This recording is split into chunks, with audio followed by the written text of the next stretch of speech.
ناظرین شیعہ عزاداری، حاضرین مجلس، آج کی یہ مجلس پروفیسر سید کمال الدین حسین حمدانی ابن سید ریاض الدین حسین، مرحوم سید مجتبیٰ حسین ابن سید سلطان حسین، سید عابد حسین ابن سید مجتبیٰ حسین مرحومین کے ایصال ثواب کے لیے منعقد کی گئی ہے۔ اس مجلس کو انشاءاللہ خطاب فرمائیں گے علی جناب مولانا الحاج محمد محسن صاحب قبلہ۔ آپ تمام حضرات سے التماس ہے کہ ایک بار سورہ حمد اور 3 بار سورہ قل واللہ کی تلاوت فرما کر مرحوم پروفیسر سید کمال الدین حسین حمدانی ابن سید ریاض الدین حسین، مرحوم سید مجتبیٰ حسین ابن سید سلطان حسین، مرحوم سید عابد حسین ابن سید مجتبیٰ حسین مرحوم کی روح کو ایصال فرماتے ہیں۔ الحمدللہ۔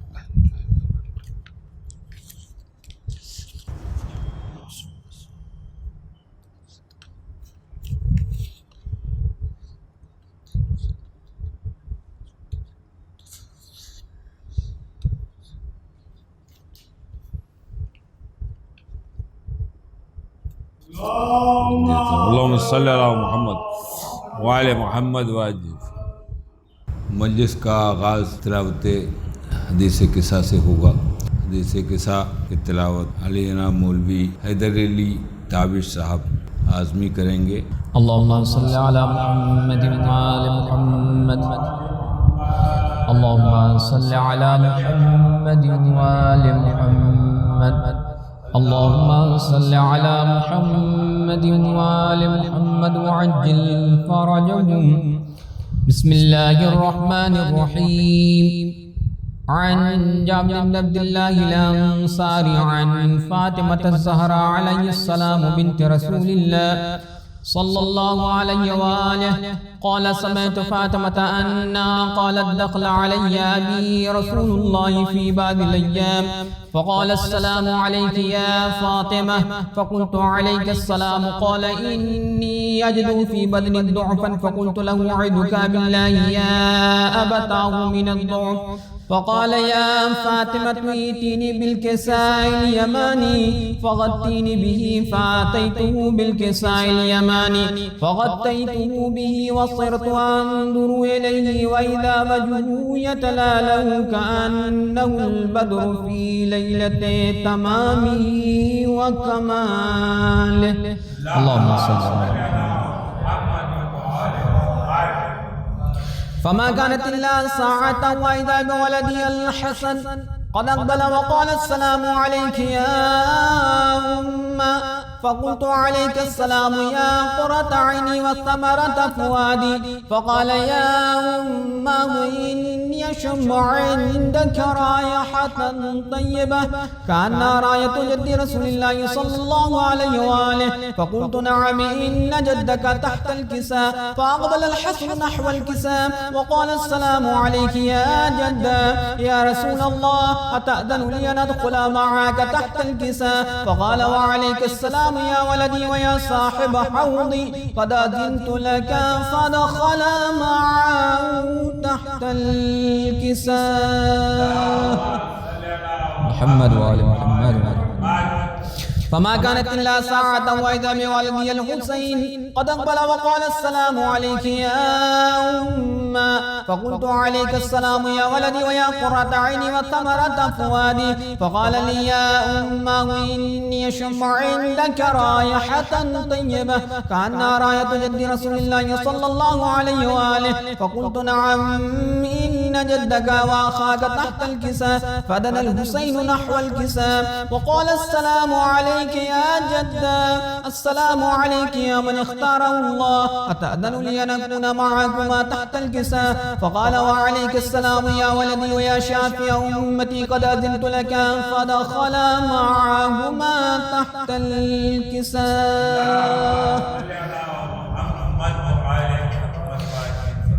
فأقبل عند ذلك أبو الحسن علي بن أبي طالب وقال السلام عليك يا بنت رسول الله، وقال السلام عليك يا بنت رسول الله. فقلت عليك السلام يا أبا الحسن ويا أمير المؤمنين. فقال يا فاطمة إني أشم عندك رايات طيبة كأنها راية أخي وابن عم رسول الله صلى الله عليه وآله. فقلت نعم ها ومع ولديك تحت الكساء. فأقبل علي نحو الكساء وقال السلام عليك يا رسول الله، أتأذن لي أن أكون معكم تحت الكساء؟ قال له وعليك السلام يا أخي ويا وسيء وخليفتي وصاحب لوائي، قد أذنت لك. فدخل علي تحت الكساء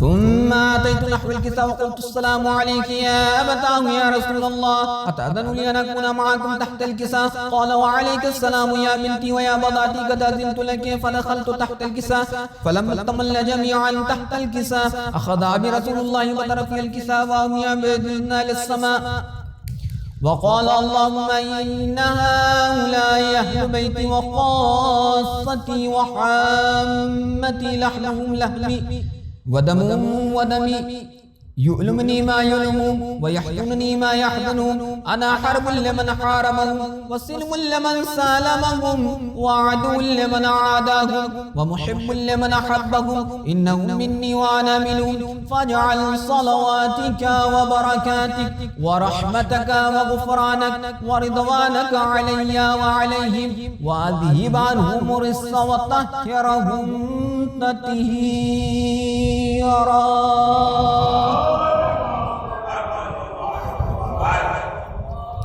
فقال الله عز وجل يا ملائكتي ويا سكان السماوات إني ما خلقت السماء مبنية ولا أرضا مدحية ولا قمرا منيرا ولا شمسا مضية ولا فلكا يدور ولا بحرا تجري ولا فلك يسري إلا في محبة هؤلاء الخمسة الذين هم تحت الكساء. فقال الأمين جبريل يا رب ومن تحت الكساء؟ فقال عز وجل هم أهل بيت النبوة ومعدن الرسالة، هم فاطمة وأبوها وبعلها وبنوها.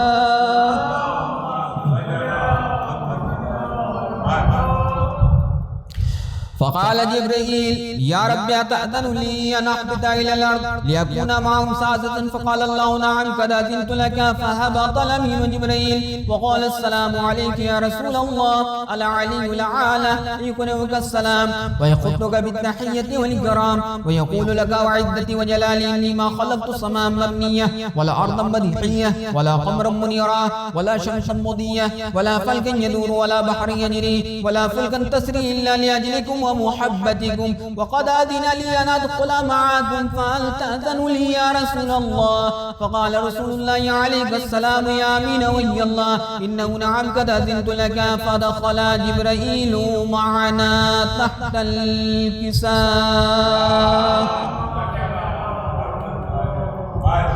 فقال الأمين إن الله قد أوحى إليكم يقول إنما يريد الله ليذهب عنكم رسال البيت ويطهركم تطهيرا.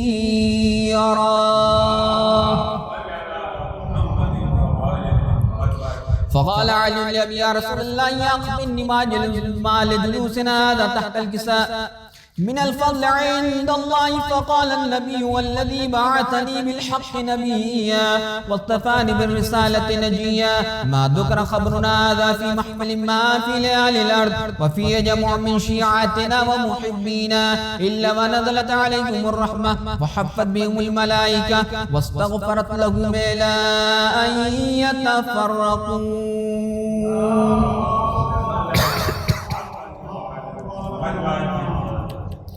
فقال علي إذا والله فزنا وفاز شيعتنا ورب الكعبة.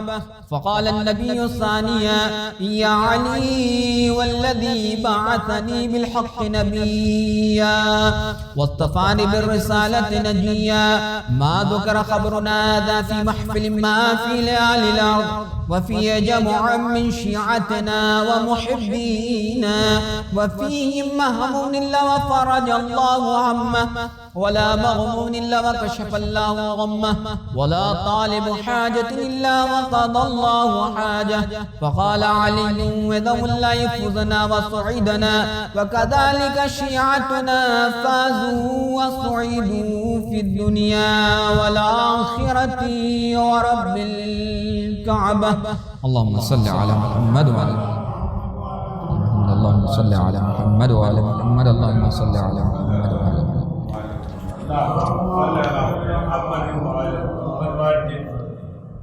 مجلس کا آغاز تلاوت حدیث قصہ سے کیا جا چکا ہے، جیسا کہ ناظرین کی خدمت میں حدیث قصہ کی تلاوت پیش کی گئی۔ ناظرین حضرات اور سامعین حضرات، یہ کلام جو میں پیش کرنے جا رہا ہوں، چونکہ ایام عزا قریب ہے، ماہ محرم انشاءاللہ اگلے ہفتے سے شروع ہو جائے گا، اس لیے حسین مظلوم نے جب سے وطن چھوڑا ہے اس وقت سے لے کر اور کربلا تک کے سفر کا اس میں اشعار پیش کیے جا رہے ہیں۔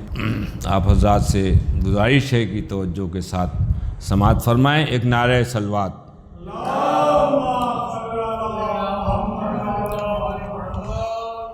کہ چھوڑ کے گھر جنگل کو بسانا سب کے بس کی بات نہیں، چھوڑ کے گھر جنگل کو بسانا سب کے بس کی بات نہیں، صبر و رضا کے پھول کھلانا سب کے بس کی بات نہیں، صبر و رضا کے پھول کھلانا سب کے بس کی بات نہیں، اور دین کے تحفظ کی خاطر جو وعدہ تھا نانا سے کیا، دین کے تحفظ کی خاطر جو وعدہ تھا نانا سے کیا، بچپن کے وعدے کو نبھانا سب کے بس کی بات نہیں، بچپن کے وعدے کو نبھانا سب کے بس کی بات نہیں۔ شعر سماعت فرمائیں کہ حق کی قسم معلوم ہو جب یہ لوٹ کر اب نہ آئیں گے، حق کی قسم معلوم ہو جب یہ لوٹ کر اب نہ آئیں گے، تربت مادر چھوڑ کے جانا سب کے بس کی بات نہیں، تربت مادر چھوڑ کے جانا سب کے بس کی بات نہیں، تربت مادر چھوڑ کے جانا سب کے بس کی بات نہیں۔ سرکار یہ شعر بطور خاص نقل کر رہا ہوں سامعین کے حضرات اور ناظرین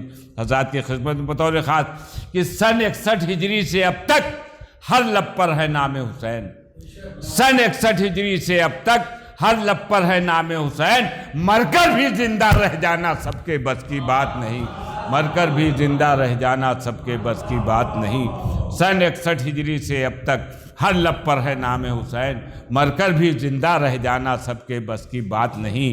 اور ممبر سے خطبہ دینا پیغمبر اعظم آسان ہے، ممبر سے خطبہ دینا پیغمبر اعظم آسان ہے، نیزے پہ قرآن سنانا سب کے بس کی بات نہیں، نیزے پہ قرآن سنانا سب کے بس کی بات نہیں۔ شعر سماعت فرمائے کہ حر جیسے بھٹکے راہی کو حق کی راہ پہ لا کر پھر، حر جیسے بھٹکے راہی کو حق کی راہ پہ لا کر پھر، اس کو جنت تک پہنچانا سب کے بس کی بات نہیں، اس کو جنت تک پہنچانا سب کے بس کی بات نہیں، حر جیسے بھٹکے راہی کو حق کی راہ پہ لا کر پھر، اس کو جنت تک پہنچانا سب کے بس کی بات نہیں۔ یہ بھی شعر دیکھیں شاید کہ 3 دنوں کا پیاسا ہو اور سامنے دریا بہتا ہو، 3 دنوں کا پیاسا ہو اور سامنے دریا بہتا ہو، ایسے میں پیاسا رہ جانا سب کے بس کی بات نہیں، ایسے میں پیاسا رہ جانا سب کے بس کی بات نہیں، 3 دنوں کا پیاسا ہو اور سامنے دریا بہتا ہو، ایسے میں پیاسا رہ جانا سب کے بس کی بات نہیں۔ اب ایک شعر یہ سرکار بطور خاص آپ کی خدمت میں درج کر رہا ہوں، تھوڑا سا دعاؤں سے نواز دیجیے گا کہ اکبر کو میدان میں بھیجا مانا کہ واجب تھا جہاد، اکبر کو میدان میں بھیجا مانا کہ واجب تھا جہاد، اصغر کو میدان میں لانا سب کے بس کی بات نہیں، اصغر کو میدان میں لانا سب کے بس کی بات نہیں، اکبر کو میدان میں بھیجا مانا کہ واجب تھا جہاد، اصغر کو میدان میں لانا سب کے بس کی بات نہیں۔ اور بھوک پیاس میں اتنی ہمت کیا کہنا شبیر تیرا، بھوک پیاس میں اتنی ہمت کیا کہنا شبیر تیرا، رن سے 71 لاشیں لانا سب کے بس کی بات نہیں، رن سے 71 لاشیں لانا سب کے بس کی بات نہیں۔ اور روگ کے حر کو یہ بتلایا شاہ زمن نے ہم سب کو، روگ کے حر کو یہ بتلایا شاہ زمن نے ہم سب کو،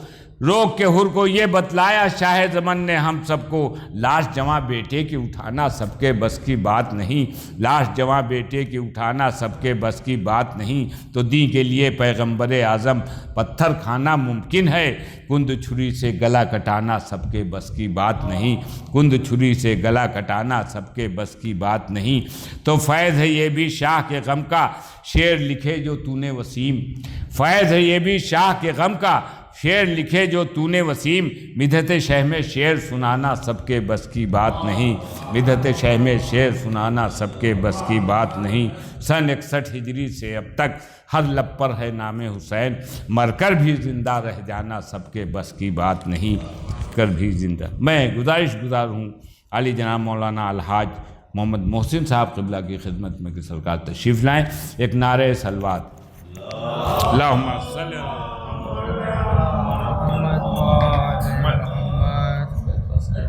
یہاں پر موجود تمام مومنین کرام اور شیعہ زاداری چینل کے تمام ناظرین سے گزارش ہے کہ وہ ایک مرتبہ سورہ الحمد اور 3 مرتبہ سورہ توحید کی تلاوت کر کے مرحوم پروفیسر سید کمال الدین حسین حمدانی ابن سید ریاض الدین حسین حمدانی مرحوم و سید مجتبیٰ حسین ابن سید سلطان حسین مرحوم اور مرحوم سید عابد حسین ابن سید مجتبیٰ حسین مرحوم کے نام پڑھ کر کے ایصال فرما دیں۔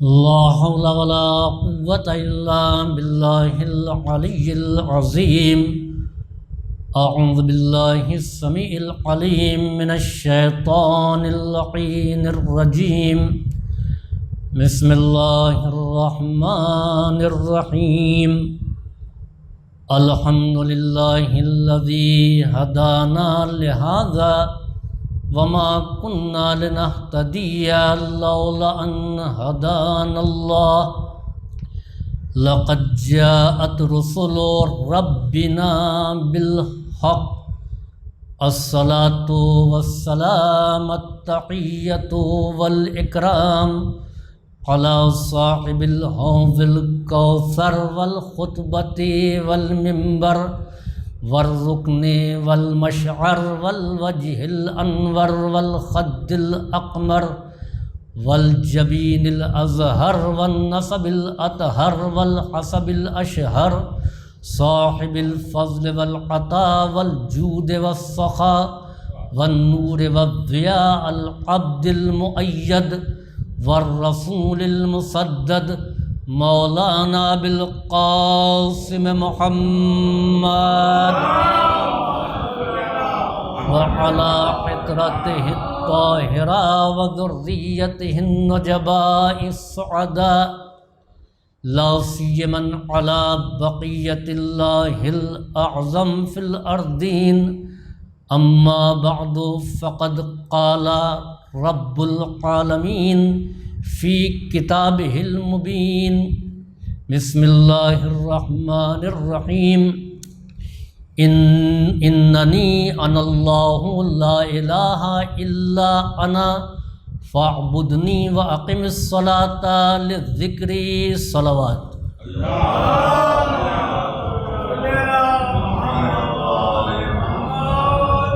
رب کائنات اپنی وحدانیت اور الوہیت کے ساتھ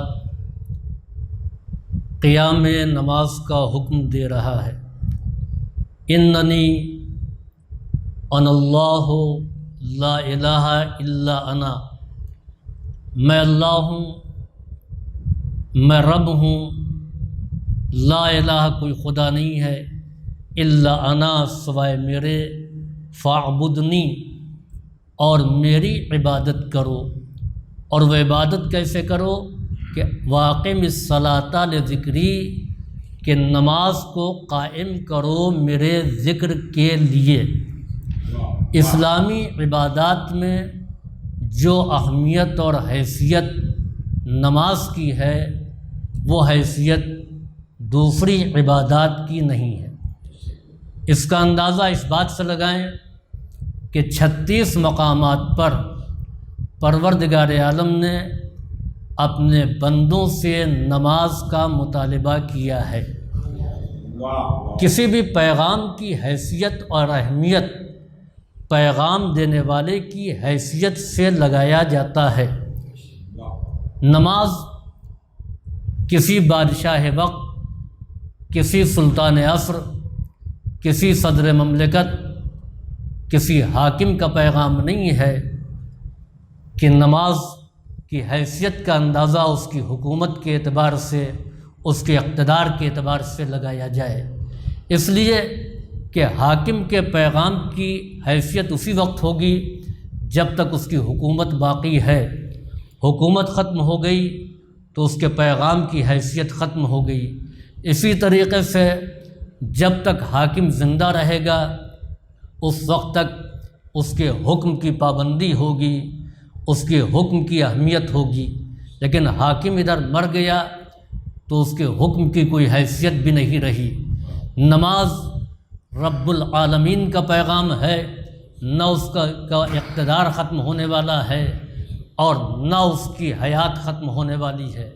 لہٰذا اس بات سے اندازہ لگائیں کہ نماز پیغام ہے پروردگار کا، نماز پیغام ہے اس عظیم رب کا کہ جس نے اپنی عظمت کا اعلان تبارک الذی بیدہ الملک کے ساتھ کیا ہے۔ عزیزوں، اس بات کو یاد رکھیں کہ نماز پیش پروردگار کتنی اہم عبادت ہے کہ ہر عبادت کے لیے جبریل کو ذریعہ بنایا، ہر حکم کو لے کر کے اپنے خالق کی طرف سے بندگان الہی کے پاس جبریل آئے۔ روزے کا حکم جبریل لے کر کے آئے، حج کا حکم جبریل لے کر کے آئے، لیکن جب نماز کو اللہ کو واجب کرنا تھا، بندوں پر فرض کرنا تھا، تو اس کے لیے جبریل کو نہیں منتخب کیا بلکہ مرسل اعظم کو معراج کی بلندیوں پر بلایا۔ اور جب سفر معراج پر مرسل اعظم گئے تو نور زہرا کے ساتھ ساتھ اس سفر کے تحفے کی شکل میں نماز کو حوالے کر دیا، گویا نور زہرا تحفظ نماز کا وسیلہ بن کر کے آیا۔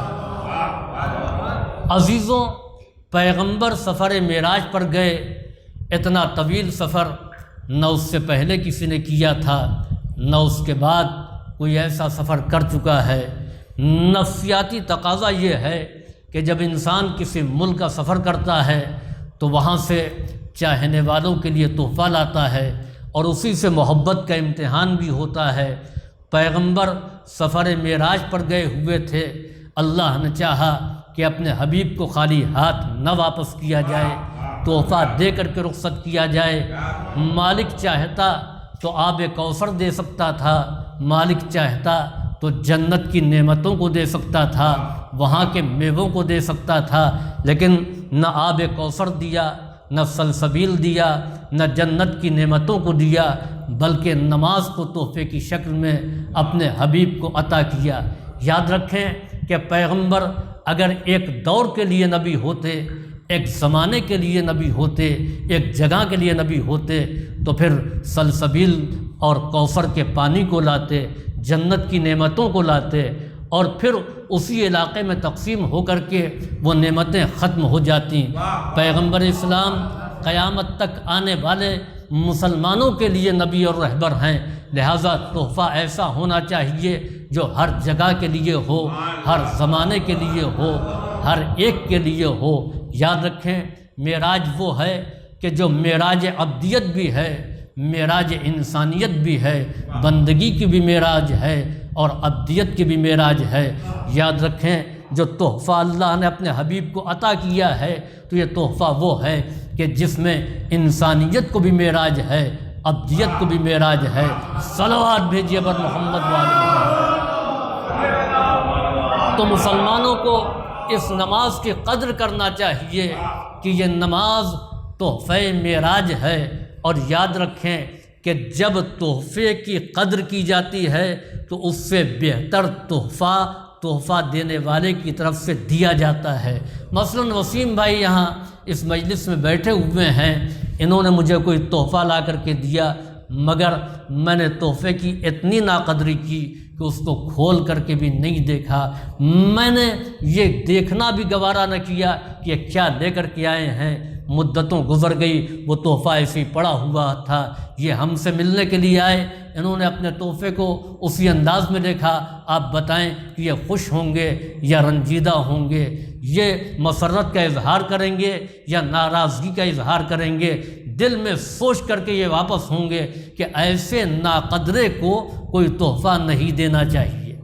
اس کے برخلاف اگر میں نے اس تحفے کی قدر کی ہوتی، اس کو سجا کر کے سنبھال کر کے رکھا ہوتا، تو ان کے دل میں یہ خیال آتا ہم نے تو ابھی ان کو معمولی تحفہ دیا، اس کی اتنی قدر کی ہے، ہر ایک سے ذکر کرتے ہیں، تو اب ہم ان کو اس سے بہتر تحفہ دیں گے۔ تو مزاج یہ ہے کہ جب تحفے کی قدر کی جائے گی تو اس سے بہتر تحفہ دیا جائے گا، اور جب تحفے کی قدر نہیں کی جائے گی تو پھر دوسرا تحفہ جو ملنے والا ہوگا وہ روک دیا جائے گا۔ مسلمانوں کے لیے دو تحفے ہیں، امت کے لیے پیغمبر کی طرف سے دو تحفہ۔ پہلا تحفہ ہے نماز، جو اس دنیا میں امت کو دیا گیا ہے، اور دوسرا تحفہ محشر میں ملے گا جس کا نام شفاعت ہے۔ جس نے پہلے تحفے کی قدر کی ہے وہی دوسرے تحفے کا بھی حقدار ہوگا۔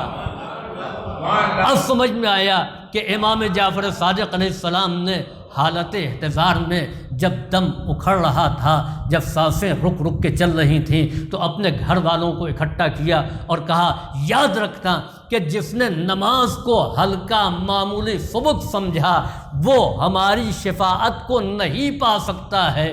صلوات بھیجیے بر محمد وآل محمد۔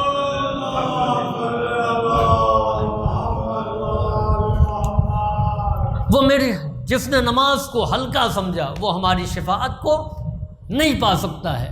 اب آئیے نماز کا مقصد کیا ہے، نماز کو کیوں واجب قرار دیا گیا ہے؟ چنانچہ جناب فاطمہ زہرا صلوات اللہ علیہا نے فدق میں جو خطبہ دیا اس میں آپ نے فلسفہ عبادت کو بھی بیان کیا ہے۔ نماز کے لیے کہا کہ فرض علیکم الصلاۃ تنزیہا عن الکبر، تمہارے اوپر نماز کو اس لیے واجب قرار دیا گیا ہے کہ تاکہ تم کو غرور و گھمنڈ اور تکبر سے پاک و پاکیزہ قرار دیا جائے، تمہارا نفس غرور سے پاک ہو جائے، اس لیے کہ تم سر بلند کر کے کھڑے ہوئے ہو تو جھک جاؤ، جھکے ہو تو اور جھک جاؤ۔ وہ پروردگار جس نے انسان کو اتنا اشرف بنایا ہے کہ غذا کے سامنے بھی اس کا سر نہیں جھکایا۔ ہر جانور جب غذا کو کھاتا ہے تو سر جھکا کے کھاتا ہے، یعنی رزق کے سامنے اس کا سر جھک جاتا ہے، لیکن انسان اپنے سر کو رزق کے سامنے نہیں جھکاتا، اس کا سر بلند ہوتا ہے، ہاتھوں کے ذریعے رزق پہنچتا ہے۔ یعنی جس نے اشرفیت انسانی کا اتنا لحاظ رکھا کہ انسان کا سر رزق کے سامنے نہ جھکنے پائے، اس نے حکم دیا کہ ہماری بارگاہ میں اپنے سر کو جھکا دو۔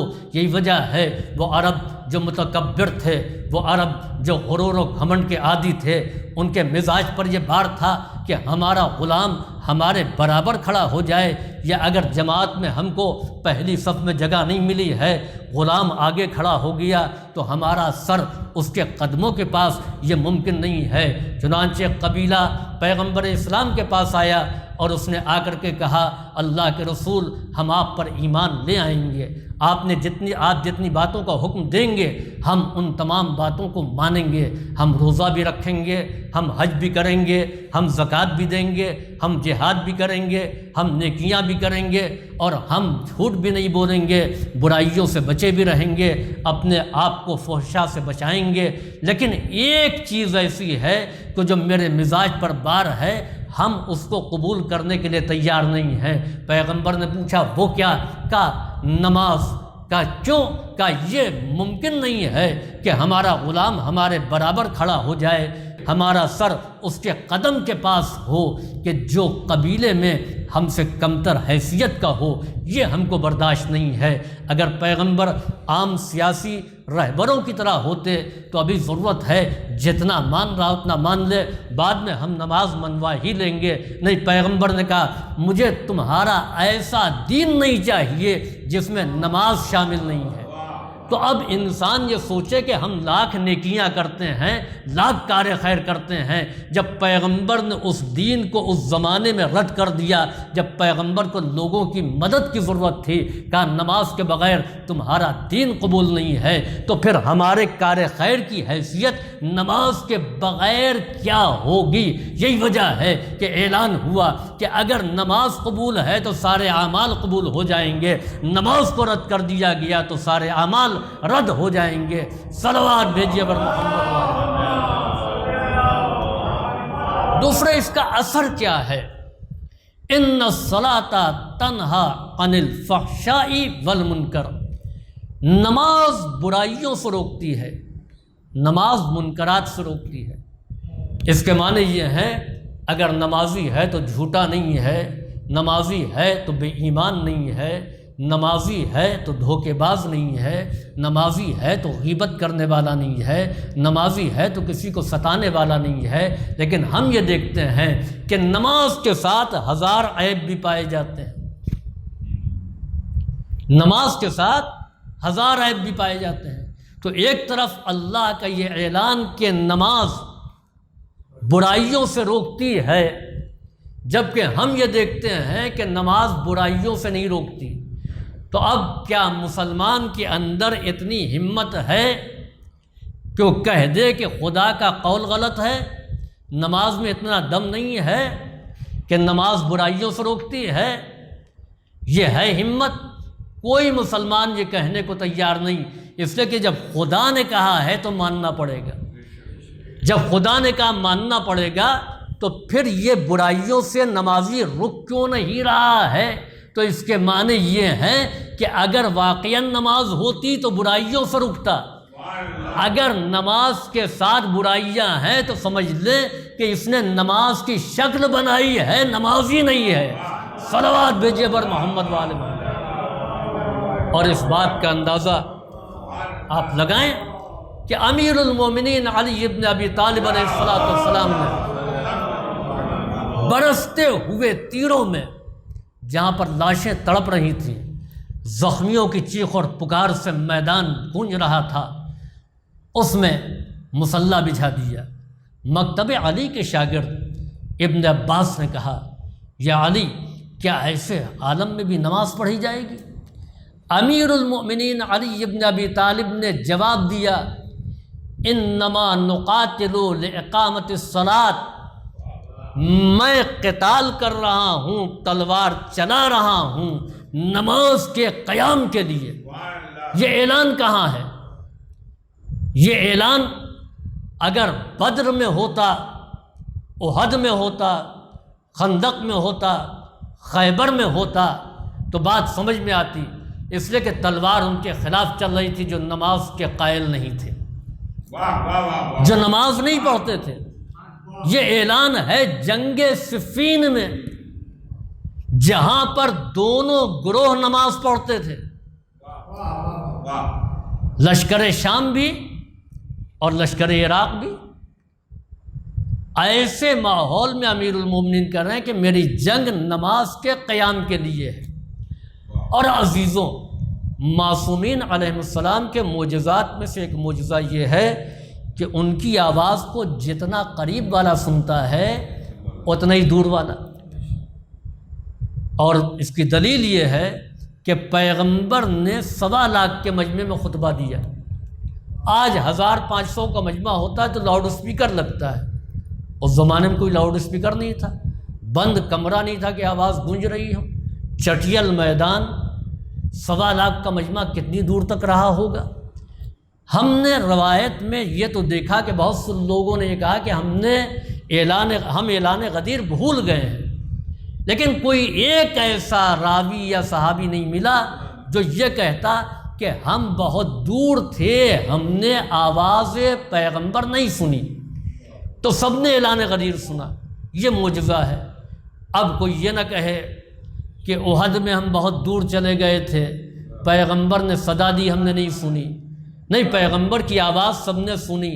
احد میں 2 آواز گونجی، ایک شیطان کی آواز کہ پیغمبر قتل کر دیے گئے، قد قتل محمد، اور ایک خود نبی کریم کی آواز کہ تم کہاں جا رہے ہو، میں زندہ ہوں، موجود ہوں، میری طرف آؤ۔ اب یہ اپنے اپنے ظرف کی بات ہے کہ کچھ لوگوں نے یہ آواز تو سنی کہ پیغمبر قتل کر دیے گئے، کہ آپ فائدہ کیا ہے، پہاڑ پہ چلے گئے، مگر یہ آواز نہ سنی کہ پیغمبر کہہ رہے ہیں کہ میں زندہ ہوں، واپس آؤ۔ تو آواز 2 گونجی، ایک شیطان کی اور ایک پیغمبر کی۔ لیکن یہ عجیب بات ہے کہ شیطان کی آواز سنی، نبی کی آواز نہیں سنی۔ عزیزوں، ایک جملہ کہوں کہ جس کی سننے کے عادی تھے اسی کی سنی۔ صلوات بھیجیے بر محمد والے۔ تو امیر المومنین نے جب یہ اعلان کیا تو اس وقت شام والوں نے بھی سنا، ان کو فوراً آبجیکشن کرنا چاہیے، یا علی آپ کیسی باتیں کر رہے ہیں، کیا ہماری آذانیں نہیں سنائی دیتی، یا ہماری جماعت کی صفیں نہیں دکھائی دیتی؟ لیکن ان کا آبجیکشن نہ کرنا اس بات کی دلیل ہے کہ اصل نماز اور ہے، نماز کی شکل بنا کر کے دکھاوا کرنا اور ہے۔ تو اس کے معنی وہ بھی سمجھ رہے تھے کہ نماز وہی ہے جو علی کے ساتھ ادا کی جائے، اگر علی کو چھوڑ کر کے نماز ادا کی جاتی ہے تو اس کی کوئی حیثیت اور اہمیت نہیں ہے۔ صلوات بھیجیے بر محمد والے۔ تو نماز برائیوں سے روکتی ہے، اور کیسے روکتی ہے؟ نبی کریم صلی اللہ علیہ وآلہ وسلم کے پاس ایک شخص آیا اور اس نے آ کر کے کہا کہ اللہ کے رسول، میں چاہتا ہوں گناہ نہ کروں مگر یہ ہو نہیں پاتا، بہت سے گناہ ہو جاتے ہیں، میں یہ چاہتا ہوں کہ آپ مجھے کچھ چھوٹ دے دیجئے، کچھ میں گناہ کر سکوں اور کچھ نہ کروں۔ پیغمبر نے کہا کہ ہم نے تم کو مکمل آزادی دے دی، بس ایک بات کو یاد رکھنا کہ تم کو جھوٹ نہیں بولنا ہے۔ اس کو بڑا سکون محسوس ہوا کہ ساری پابندی ختم ہو گئی، یہ نہ دیکھو، وہ نہ نہ دیکھو، یہ نہ کرو، وہ نہ کرو، سب سے ہم کو مکمل آزادی مل گئی۔ خوشی خوشی چلا۔ جیسے ہی قدم گناہ کی طرف بڑھے فوراً خیال آیا کہ کل پیغمبر کے پاس جانا ہے، اور رسول اللہ نے اگر پوچھا تو جھوٹ بولوں گا نہیں، مگر میرے اندر یہ ہمت نہیں ہے کہ میں کہوں کہ میں نے یہ گناہ کیا تھا۔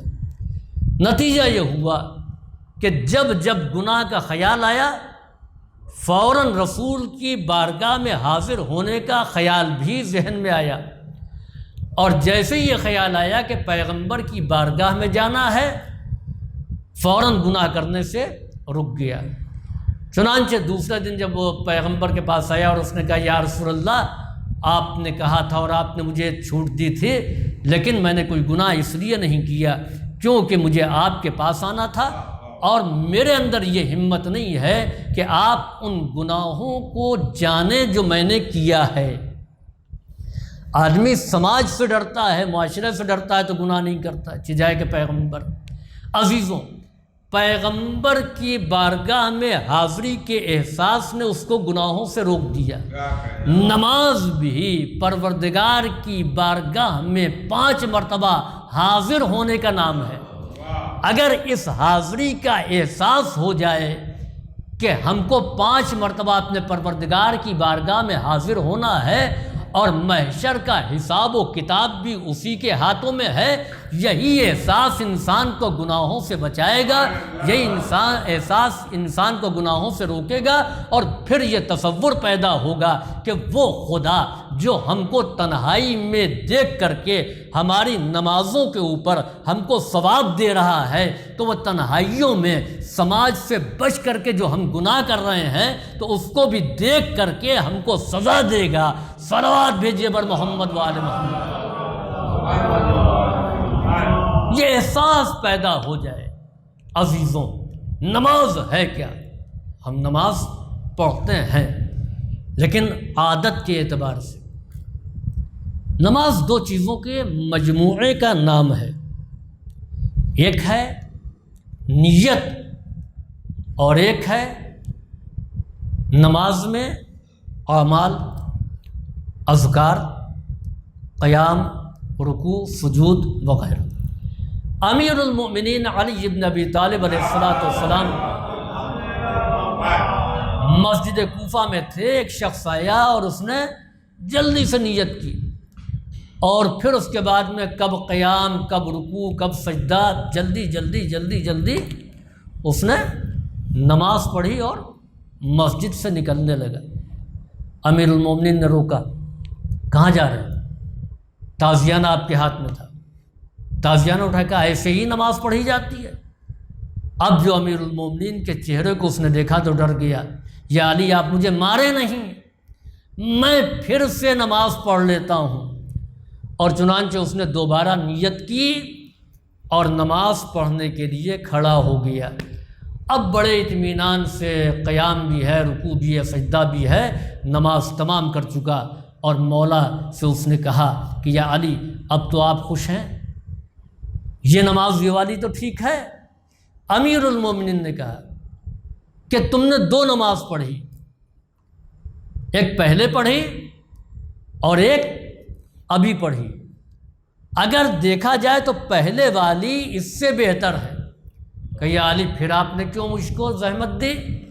کہ پہلے والی جیسی بھی تھی وہ خدا کے لیے تھی، اس میں نیت ٹھیک تھی، دوسرے والے میں اعمال و ارکان صحیح تھے، تو نماز میں اعمال و ارکان بھی اطمینان کی حالت میں ہونا چاہیے اور نیت بھی صحیح ہونا چاہیے۔ عزیزوں، ہم جب پروردگار کی بارگاہ میں حاضر ہوتے ہیں نماز کے لیے تو سیدھے ہم مصلی پر نہیں چلے جاتے ہیں۔ پہلے کا سب سے پہلے وضو کرنے سے پہلے یہ دیکھو کہ پانی کیسا ہے، پاک ہے یا نجس۔ اگر پانی پاک ہے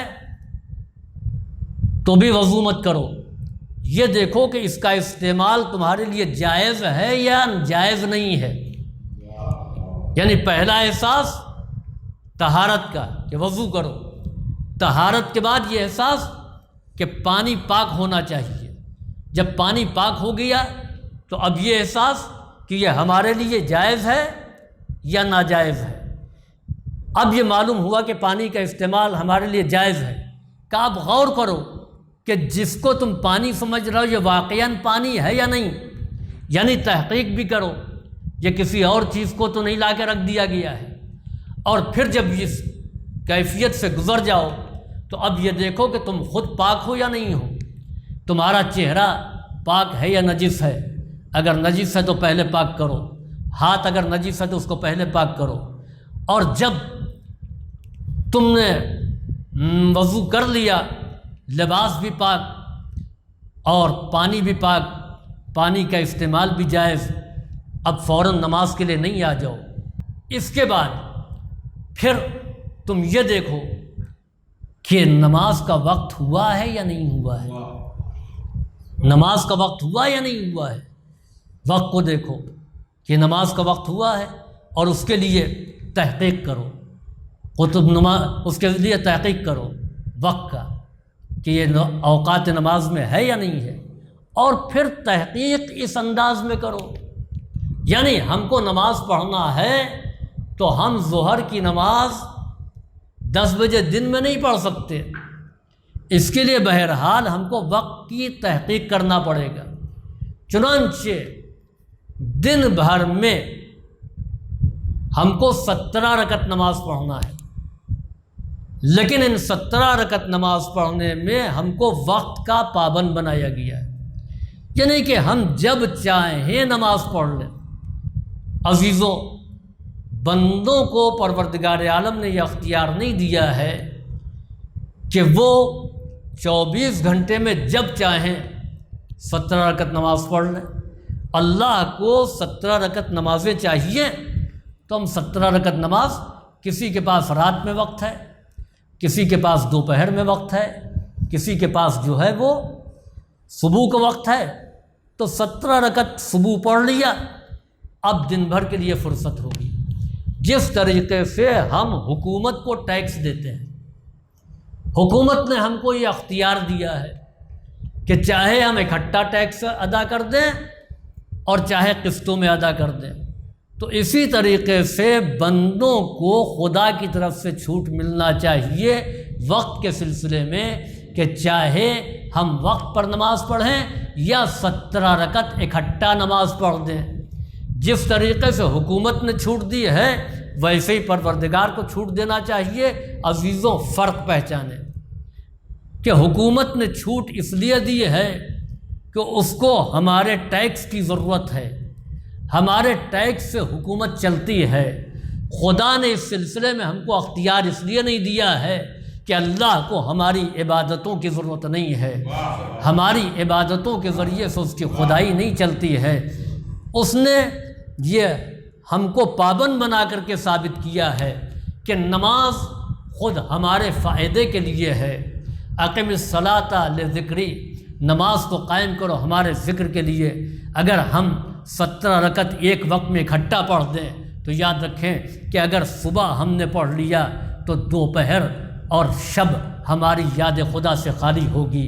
اگر دوپہر میں ہم نے اکٹھا 17 رکعت نماز پڑھ لیا تو پھر ہماری صبح اور ہماری شام یاد خدا سے خالی ہے۔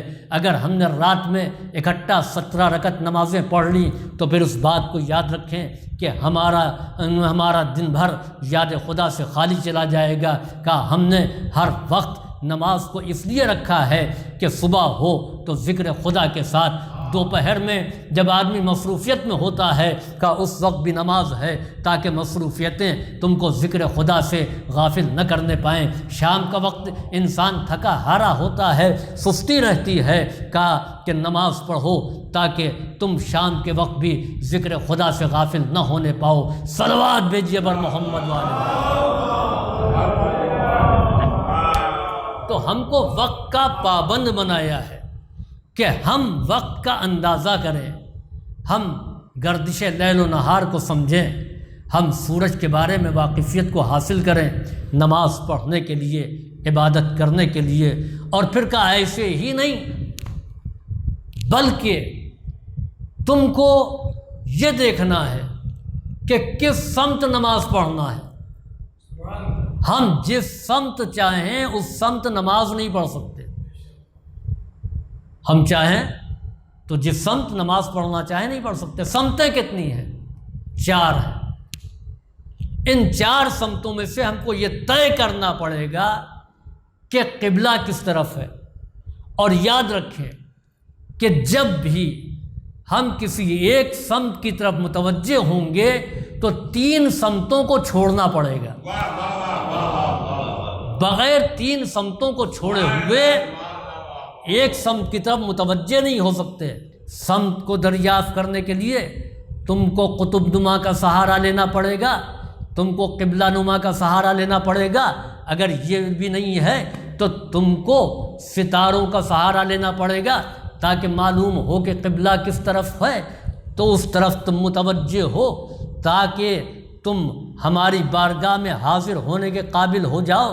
تو اس کے معنی یہ ہیں کہ ہم ہر سمت خدا کی طرف متوجہ نہیں ہو سکتے جب تک کہ 3 سمتوں کو چھوڑ کر اس سمت کی طرف متوجہ نہ ہو، اس سمت کی طرف رجوع نہ ہو جس کو قبلہ بنایا ہے۔ اور قبلہ کب بنایا ہے؟ قبلہ پہلے نہیں بنایا ہے، قبلہ اس وقت بنایا ہے کہ جب کسی کو اس گھر کا مکین بنایا۔ صلوات بھیجیے بر محمد والے کا قبلے کا تعین ہم نے کر لیا، اب ہم اس کی بارگاہ میں حاضر ہو جائے نماز پڑھنے کا نہیں۔ آسمانوں کی سمت تم نے دیکھ لیا، وقت کا احساس کرنا تھا تو آسمان کی سمت نے دیکھا، آفتاب کو دیکھ کر کے وقت کا اندازہ لگایا۔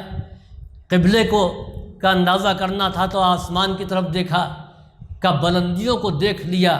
اب زمین پر بھی نگاہ ڈالو کہ جس زمین پر تم پڑھ رہے ہو وہ پاک ہے یا نہیں ہے، وہ تمہارے استعمال کے قابل ہے یا نہیں ہے۔ کہیں اپنے بھائی کا حق تو تم نے نہیں غصب کر لیا ہے، کسی سے زبردستی تو نہیں لے لیا ہے، کسی کا حق تو نہیں دبا لیا ہے۔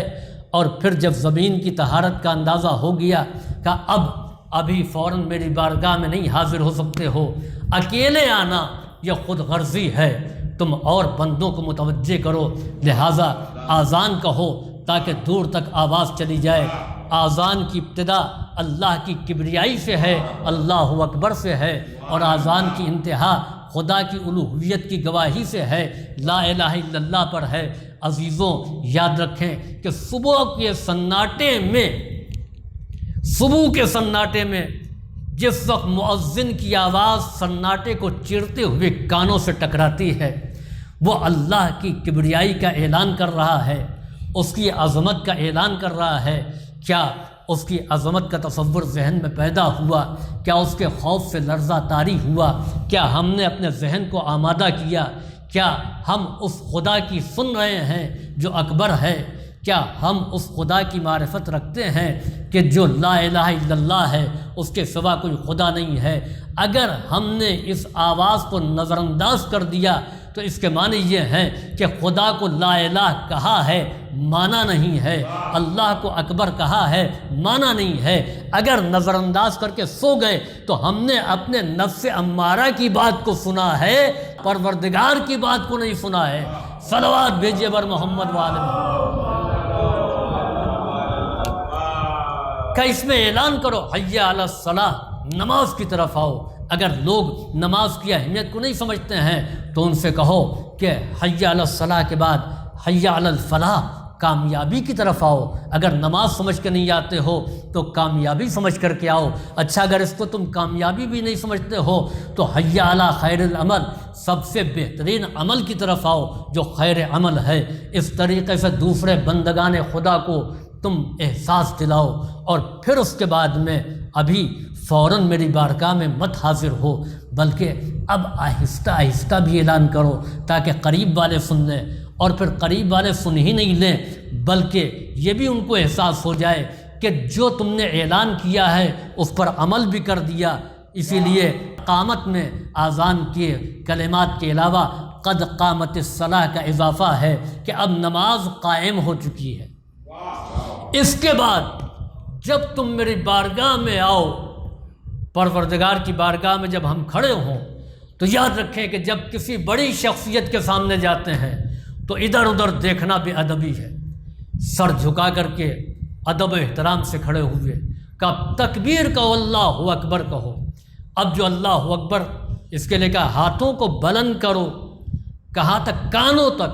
اب یہ ہاتھوں کو بلند نہیں کیا ہے، دنیا کی ہر چیز سے اپنے ہاتھوں کو اٹھا لیا۔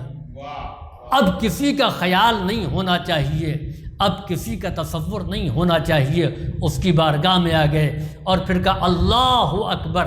اللہ اکبر جو کہا تو اب اس کے بعد سفر شروع ہوا۔ عزیزوں یاد رکھیں کب ہم نے سرحد نماز میں قدم رکھا؟ سب سے پہلے احساس طہارت، یعنی احساس طہارت پہلی منزل۔ دوسری منزل یہ ہے کہ طہارت بدن و لباس، تیسری منزل یہ ہے کہ قبلے کا تعین، چوتھی منزل یہ ہے کہ اس جگہ کا تعین کہ جہاں پر نماز ہم پڑھ رہے ہیں، پانچویں منزل یہ ہے کہ وقت کا تعین، ہم جب چاہیں تو اس کی عبادت نہیں کر سکتے، اور وقت کا تعین نہیں بلکہ جتنا اس نے کہا ہے اتنا ہی عمل کرنا ہے۔ صبح کی نماز 4 رکعت نہیں ہو سکتی، ظہر کی نماز 8 رکعت نہیں ہو سکتی ہے، مغرب کی آپ 1.5 رکعت نہیں پڑھ سکتے ہیں، جتنا کہا ہے اتنے ہی پر عمل کرنا۔ یہ 5 چیزیں۔ پھر 6ٹھی منزل ہے آذان، اور 7ویں منزل ہے اقامت۔ یہ 7 منزلیں نہیں ہیں بلکہ احساس ابدیت کی 7 بلندیاں ہیں، اور جب ان بلندیوں کو انسان نے طے کر لیا تب سرحد نماز میں قدم رکھا ہے۔ اب یہ نماز مومن کے لیے معراج کہلائی ہے، اب یہ نماز مومن کے لیے معراج بن گئی ہے، یہ نماز مومن کی معراج ہے۔ اور یاد رکھیں کہ کب معراج بنتی ہے کہ جب طہارت کا احساس پیدا ہو جائے، جب جائز اور ناجائز کا احساس پیدا ہو جائے کہ اس کا استعمال جائز ہے یا نہیں جائز ہے، جب ہم کو یہ معلوم ہو جائے کہ قبلہ کس طرف ہے، جب ہم کو یہ احساس ہو جائے کہ وقت کیا ہے، جب ہم کو یہ احساس ہو جائے کہ جو اس نے کہا ہے اتنا ہی کرنا ہے، اپنی مرضی اس میں نہیں چلنا ہے، تو پھر ہماری نماز معراج بنے گی۔ یعنی مومن کی نماز معراج ہے مگر طہارت کے ساتھ ہے، نماز معراج ہے لیکن حلال و حرام کی تمیز کے ساتھ ہے، اس کی نماز معراج ہے مگر اس احساس کے ساتھ کہ کسی کا حق غصب نہ کیا ہو، جگہ مباح ہونا چاہیے۔ معراج نماز اس وقت بنے گی کہ جب انسان قبلے کا تعین کر لے، جب انسان سورج اور چاند کی گردشوں کا علم حاصل کر لے، ان تمام کیفیتوں کو جاننے کے بعد انسان سرحد نماز میں قدم رکھتا ہے۔ اور پھر جب اس نے قدم رکھا تو اب گفتگو عبد و معبود میں شروع ہوئی۔ بسم اللہ الرحمن الرحیم، یہ ذکر خدا ہے، الحمدللہ رب العالمین یہ حمد خدا ہے، الرحمن الرحیم یہ توصیف خدا ہے، مالک یوم الدین یہ قدرت پروردگار ہے، ایاک نعبد یہ اس کی عظمت کا اعلان ہے، ایاک نستعین یہ اپنی کمزوری کا اعتراف ہے۔ اور اس کے ساتھ ساتھ پھر ایک دعا ہے کہ اہدنا الصراط المستقیم، پروردگارا ہم کو صراط مستقیم پر قائم رکھ۔ اور پھر وہ صراط مستقیم کون سا راستہ؟ صراط الذین انعمت علیہم، ان بندوں کا راستہ جن پر تو نے نعمتیں نازل کی ہیں، ان بندوں کا راستہ نہیں جن پر تیرا غضب نازل ہوا ہے۔ ہم نے سورہ الحمد پڑھا، اس کے بعد احساس عظمت پیدا ہوا، تو اس کے بعد ہم نے اور سورہ پڑھی۔ یاد رکھیں کہ سورہ کوثر اس کی نعمتوں کی یاد دہانی کا نام ہے، سورہ انا انزلنا عظمت قرآن کا اعلان ہے، سورہ توحید اس کی معرفت کا اعلان ہے، اس کی وحدانیت کا اعلان ہے۔ اور پھر جب ہم نے دوسرا سورہ پڑھ لیا تو عظمت کا احساس بڑھ گیا۔ جیسے ہی عظمت کا احساس بڑھ گیا ہم جھک گئے، ہم نے رکوع کیا اور اس کی عظمت کا اعلان کیا، سبحان ربی العظیم و بحمدہ۔ اور پھر اس کے بعد میں اس نے ہم کو کھڑے ہونے کا موقع دیا تو ہم نے کہا سمع اللہ لمن حمدہ، خدا نے سن لیا۔ فوراً اعلان ادھر سے ہوا کہ اللہ نے سن لیا، اے بندے جو تو نے اس کی حمد کیا ہے۔ جیسے ہی اس نے یہ سند دی کہ خدا نے سن لیا ہے، اس کی عظمت کا اور احساس ہوا۔ اب ہم نے اس کی عظمت کے احساس کے ساتھ اپنے آپ کو جھکانا شروع کیا، اتنا جھکے کہ اب زمین آ گئی، اس سے زیادہ ہم جھک نہیں سکتے۔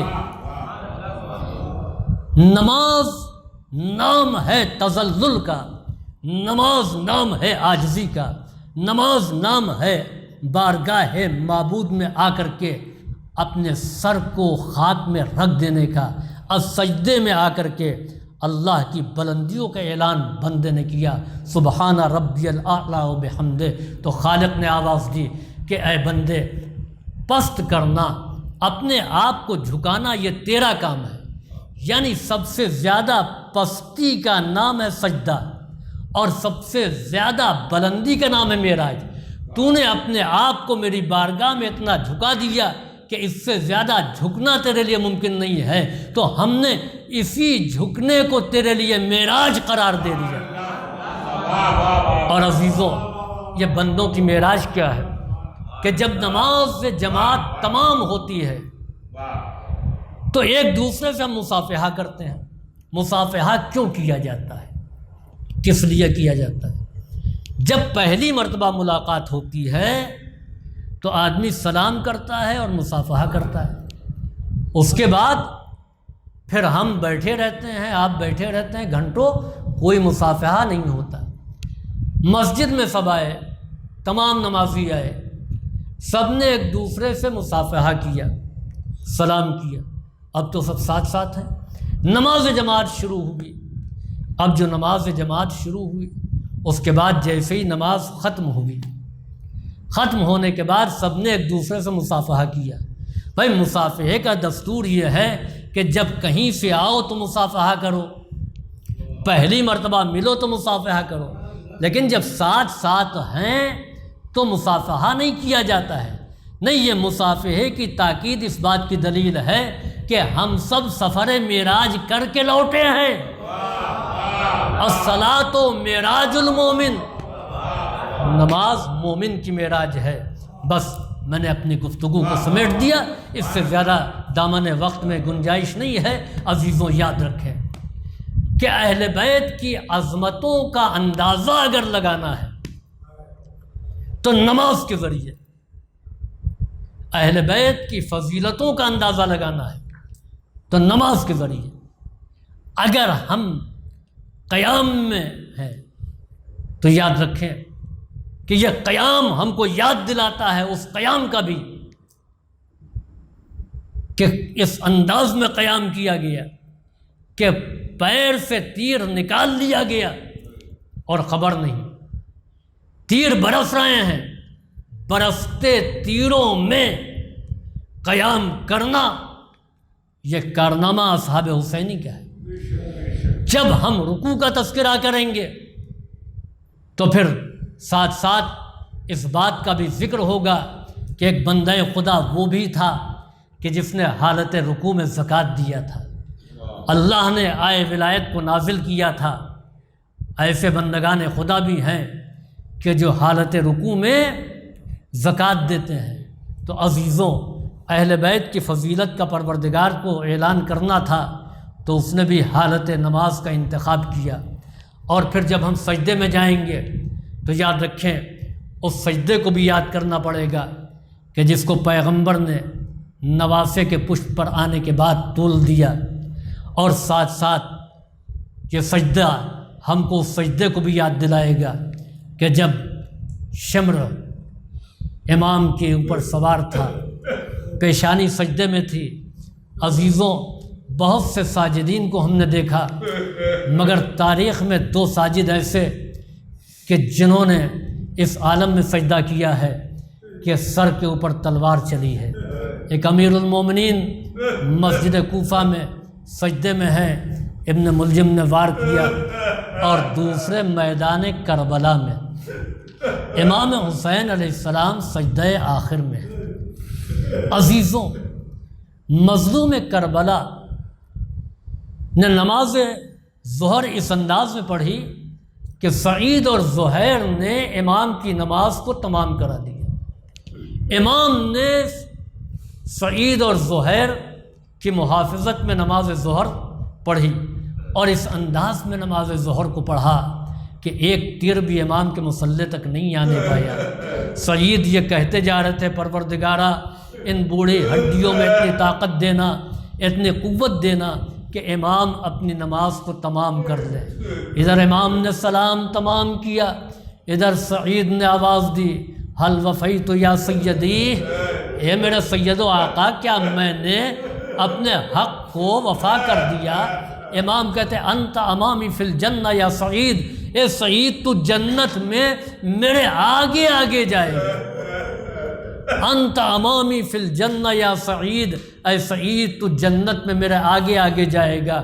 میں کہوں گا مرحبا سعید و زہیر، تم نے اپنے امام کی نماز ظہر تو ادا کرا دی۔ نماز عصر کس انداز میں ہوئی کہ باقاعدہ قیام کا وقت تو نہیں تھا، رکوع کا وقت تو نہیں تھا۔ حسین زین سے زمین پر کس انداز میں آئے ہیں کہ جب گھوڑے سے نیچے آئے تو نیزوں کی بلندیوں پر کافی دیر تک رہے۔ امام فرماتے ہیں کہ ہمارا سلام اس شہید پر کہ جو نہ زین پر تھا نہ زمین کے اوپر تھا بلکہ کافی دیر تک نیزوں پر معلق تھا۔ امام مظلوم نیزوں سے زمین تک کیسے پہنچے، اپنی پیشانی کو خاک پر کیسے رکھا؟ حمید ابن مسلم کہتا ہے کہ بہت سے نیزے حسین کے سینے میں لگے ہوئے تھے، جو سینے میں دھسے ہوئے تھے، بہت سے تیر حسین کے سینے میں دھسے ہوئے تھے۔ عزیزوں، جب امام مظلوم نیزوں کے اوپر بلند تھے تو زور دیتے جا رہے تھے تاکہ زمین سے قریب ہوں، اور جیسے جیسے زمین سے قریب ہو رہے تھے نیزے اور دھستے چلے جا رہے تھے۔ جو سینے میں لگے ہوئے نیزے تھے وہ پیٹھ کے اس پار نکل گئے۔ رفتہ رفتہ سارے تیر امام کے جسم ناظرین کو توڑ کر کے اس پار ہو گئے، نیزے پیٹھ کے اس پار نکل گئے۔ تب جا کر کے مظلوم کربلا نے اپنی پیشانی کو خاک پر رکھا۔ ارباب عزا اب حسین بے حس و حرکت پڑے ہوئے ہیں، اشقیاء میں چیمی گوئیاں ہیں کہ حسین زندہ ہیں یا اس دنیا سے جا چکے ہیں۔ چنانچہ شمر کہتا ہے کہ ابھی میں پتہ کر لیتا ہوں۔ وہ سواروں کو حکم دیتا ہے کہ نال بندیاں کر لو، اپنے ہاتھوں میں مشعلیں لے لو اور حسین کے خیام میں آگ لگا دو، سیدانیوں کو لوٹ لو۔ یہ آواز مظلوم کربلا کے کانوں سے ٹکرائی۔ امام نے اپنی پوری قوت کو جمع کیا، جتنا بلند ہو سکتے تھے بلند ہوئے، کائے ساتھ پہ سر سعد، ابھی میں زندہ ہوں، سارے ظلم گوارا ہیں، اکبر کا لاشا اٹھا لینا برداشت ہے، عباس کے کٹے ہوئے بازو سمیٹ لینا برداشت ہے، اصغر کی ننھی سی لہر بنا دینا برداشت ہے، لیکن حسین کو یہ برداشت نہیں ہے کہ حسین کی زندگی میں خیام میں آگ لگا دیا جائے، سیدانیوں کے سروں سے چادریں چھین دی جائیں۔ پسر سعد شمر کو حکم دیتا ہے ابھی حسین زندہ ہیں، رک جاؤ۔ ارباب عزا امام مظلوم نے پھر اپنی پیشانی کو سجدے میں رکھ دیا۔ آواز سبوح قدوس رب الملائکۃ والروح الہی قد وفیت عہدی ووف بعہدک لا معبود سواک۔ شمر کہتا ہے کہ جب حسین کے لب چل رہے تھے تو میں یہ سمجھا کہ ہم لوگوں کو بد دعا دے رہے ہیں کہ خدا ان کو تباہ کر دے، برباد کر دے، لیکن جب میں نے کان کو لگایا تو یہ آواز سنائی دی کہ پروردگارا میں نے اپنے وعدے کو پورا کر دیا، تو بھی اپنے وعدے کو پورا کر دے، تیرے علاوہ کوئی خدا نہیں ہے۔ عزیزو، حسین نے ایسا سجدہ کیا جیسا سجدہ کسی اور نے نہ کیا۔ ہر سجدہ کرنے والے نے اپنے سر کو سجدے سے ہٹایا، لیکن مظلوم کربلا کا سر سجدے سے نہ اٹھا۔ شمر کا خنجر چلتا رہا، زینب فریاد کرتی رہی، اے پسر سعد شمر کے خنجر کو روک لے، میرا بھائی تھوڑی دیر کا مہمان ہے۔ لیکن شمر کا خنجر چلتا رہا، مظلوم کا گلا کٹتا رہا۔ ارے زمین کربلا لرزنے لگی، آفتاب کو گہن لگا، منادی نے ندا دی، قد قتل الحسین، حسین قتل کر دیے گئے۔ سیعلم الذین ظلموا ای منقلب ینقلبون الا لعنۃ اللہ علی القوم الظالمین۔ ربنا تقبل منا انک انت السمیع العلیم، اللہم افعل بنا ما انت اہل ولا تفعل بنا ما نحن اہل بجاہ محمد وآلہ الطاہرین۔ اب حضرات سے التماس ہے کہ ایک مرتبہ سورہ الحمد اور سورہ توحید کی تلاوت کر کے مرحوم پروفیسر سید کمال الدین حسین ہمدانی مرحوم اور مرحوم سید ریاض الدین حسین ہمدانی مرحوم اور مرحوم سید مجتبیٰ حسین ابن سید سلطان حسین مرحوم اور مرحوم سید عابد حسین ابن سید مجتبیٰ حسین مرحوم کے نام ایصال فرما دیں۔